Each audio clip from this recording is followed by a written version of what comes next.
তাতে প্রথমে আমরা একটু এই চীন সফরের মধ্যেই রয়েছে, তারপরে আবার বিভিন্ন জায়গায় রিপোর্ট আসছে, প্লাস হচ্ছে ইসরায়েলের কর্মকর্তারা সাক্ষাৎকারে বলছে চ্যানেল 12 ইসরায়েলি যে সংবাদ মাধ্যম, যে তারা একেবারে রেডি ডোনাল্ড ট্রাম্পের সবুজ সংকেত, প্লাস হচ্ছে আলোচনা ব্যর্থ হলে আগামী সপ্তাহে ইরানের তীব্র হামলার প্রস্তুতি নিচ্ছে যুক্তরাষ্ট্র ইসরায়েল। আলোচনা আমরা বাইরে থেকে দেখতে পাচ্ছি না, কিন্তু ভেতরে ভেতরে একটা চেষ্টা চালানো হচ্ছে, এটা আমরা জানি। এই নিয়ে কিছু বলেন আপনি। আসলে এটা আমরা তো আগেই বলেছিলাম যে ট্রাম্পের এই যুদ্ধবিরতিটা হলো চীন সফর পর্যন্ত।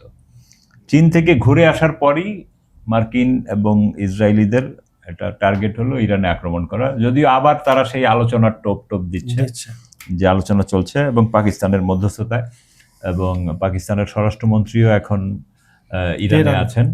হ্যাঁ, মহসিন নাকবি আর কি, উনি ইরানে আছেন 2 দিনের সফরে। এর আগে পাকিস্তানের যে সেনাপ্রধান আসিফ মনির ফিল্ড মার্শাল, সেও গিয়েছিল। যার ফলে ট্রাম্প এবং মার্কিন সব পক্ষ থেকে ইঙ্গিত আছে যে একটা আলোচনা চলছে। এবং এখন আলোচনাটা চীন যাওয়ার আগে ইরানিদের একটা প্রস্তাবকে ট্রাম্প ছুঁড়ে ফেলে দিয়েছিল, এখন উল্টো মার্কিনিরাই আবার ইরানের কাছে একটা প্রস্তাব পাঠিয়েছে। তো ইরান সেটা দেখতেছে আর কি। এবং মার্কিনিরা আসলে এখন কি করবে ঠিক বুঝে উঠতে পারতেছে না, কারণ একদিকে তারা চীনে গেল, চীনে গিয়ে সেইখান থেকে ব্যর্থ মনোরথ হয়ে ফিরল, এবং চীনাদেরকে তারা কিন্তু এক ধরনের অপমান করে আসছে চীনে গিয়ে, যে তারা যে গিফট দিয়েছে সেইটা বিমানে উঠায়নি এবং ওখানে ফেলে দিয়ে এসছে। তো এইটা কিন্তু আসলে অপমানজনক। আপনাকে আমি গিফট দিলাম, আপনি সেই গিফট নিলেন আবার ফেলে, মানে আপনি ভাব জাহির করলেন। তো এই ভাবের মূল্য মার্কিনীদের কি দিয়ে দিতে হয় এটা সময় বলে দেবে, ভবিষ্যৎই বলে দিবে। তো আর ট্রাম্প কিন্তু সমানে নিউ ইয়র্ক টাইমস এবং সিএনএন কে আসলে দেখতে পারতেছেন না, যেহেতু তারা আসলে কিছুটা খবর সত্যের কাছাকাছি খবর দিচ্ছে, যার ফলে এটা মার্কিন জনমনেও এগুলো নতুন করে ভাবনার বিষয় তৈরি করছে। তো এই কারণে তো নিউ ইয়র্ক টাইমসকে মধ্যপ্রাচ্যের 2জন সিনিয়র মার্কিন প্রভাবশালী সংবাদ মাধ্যম নিউ ইয়র্ক টাইমস, সেখানে মধ্যপ্রাচ্যের 2জন কর্মকর্তার বরাতে তারা এই তথ্য ছাপছে যে ইসরায়েল এবং যুক্তরাষ্ট্র মিলে ইরানে এখন চূড়ান্ত যুদ্ধের প্রস্তুতি নিচ্ছে। তো আমরা জানি যে যেখানে মার্কিনীদের আসলে মিসাইল পাওয়ারের 50% শেষ, সেইখানে আর চূড়ান্ত কি করবে? তো তারা হয়তো তাদের ছদ্মাবরণে, ইসরায়েলি এবং আমেরিকানদের ছদ্মাবরণে ইউরোপিয়ান অন্য শক্তিগুলোও এখানে যোগ দিতে পারে। হয়তো তারা তো সরাসরি যেহেতু আসতেছে না, কিন্তু ভিতরে তো অনেক সময় তারা একমত থাকে। তো এই জন্য তারা হয়তো মার্কিন আর্মির পোশাক বা ইসরায়েলি পোশাকেই সেখানে যুদ্ধে আসবে। এবং ইসরায়েল এখন আসলে যেইভাবে আগাচ্ছে, ইরানিরা তাদের পরিকল্পনা ওইভাবে সাজিয়েছে, যেমন ইরানিরা তাদের পরিকল্পনায় রেখেছে আরব আমিরাত, কুয়েত, বাহরাইন, এই দেশগুলো মার্কিন সংশ্লিষ্ট যেগুলো আছে, মার্কিন সংশ্লিষ্ট এবং ওই সংশ্লিষ্ট, কারণ যেহেতু তারা ওপেনলি মার্কিনীদের পক্ষে চলে গেছে, বিশেষ করে তারপরে আবার বিশেষভাবে পাকিস্তান এবং কুর্দিস্তান সীমান্ত এলাকাগুলো ইরানিরা খুব নজরদারিতে রেখেছে, আর খার্গো আবু মুসা দ্বীপ।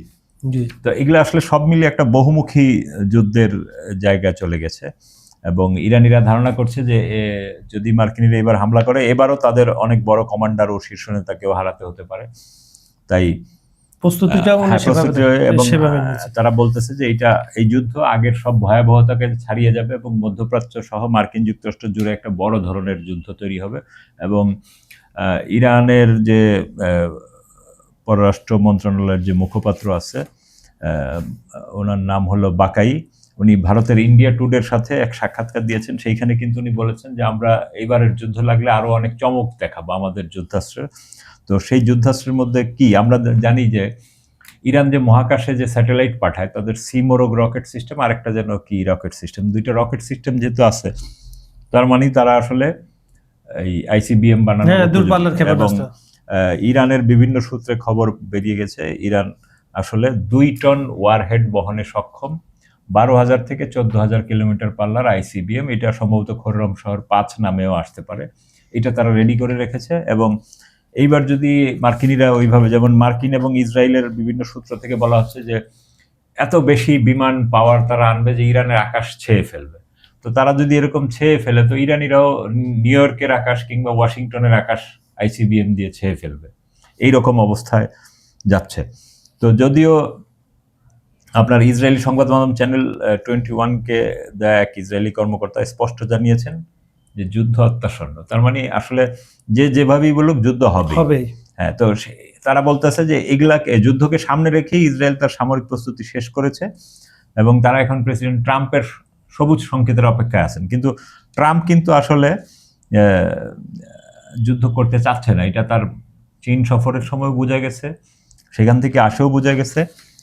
এবং এটা আবার তারা এটাও নিশ্চিত যে মার্কিনীরা যে ইঙ্গিত দিচ্ছে বিভিন্ন জায়গায় যে ইরানের সাথে আলোচনা করে আমরা কিছুই অর্জন করতে পারবো না, কারণ তাদের আলোচনা তো মানে বিচার মানে তালগাছা। তারা চায় যে ইরানিরা কোনোভাবেই পরমাণু ইউরেনিয়াম সমৃদ্ধকরণ করতে পারবে না। তো ইরানিরা, তবে আমেরিকা একটু নরম হয়েছে, যেমন আমেরিকা আগে বলতো যে কখনোই ইরান ইউরেনিয়াম সমৃদ্ধ করতে পারবে না, কিন্তু এখন বলতেছে ঠিক আছে 20 বছরের জন্য। হ্যাঁ, তো 20 বছর পরে কে প্রেসিডেন্ট হবে তখন দেখা যাবে দুনিয়া কোন দিকে যায়, এটা হলো আমেরিকানদের হিসাব।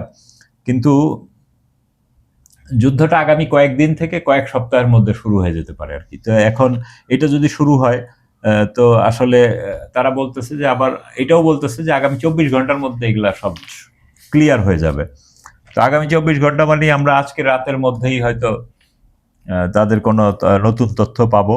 এখন দেখা যাক তারা এভাবে কি করে। এবং তাদের কিন্তু আরেকটা টার্গেট হলো এবার যে ওই যে বিমান তো পাঠাবে, আবার কমান্ডো পাঠাবে আবারও আগের মতো, এবং এই কমান্ডোর জন্য আবার কয়েক হাজার ব্যাকআপ সৈন্য থাকবে, এবং তারা বলতেছে যে এই ব্যাকআপ সৈন্যের মধ্যে কয়েক হাজার মারা যাবে তারা নিজেরাই। হ্যাঁ, তারা নিজেরাই এগুলো বলতেছে।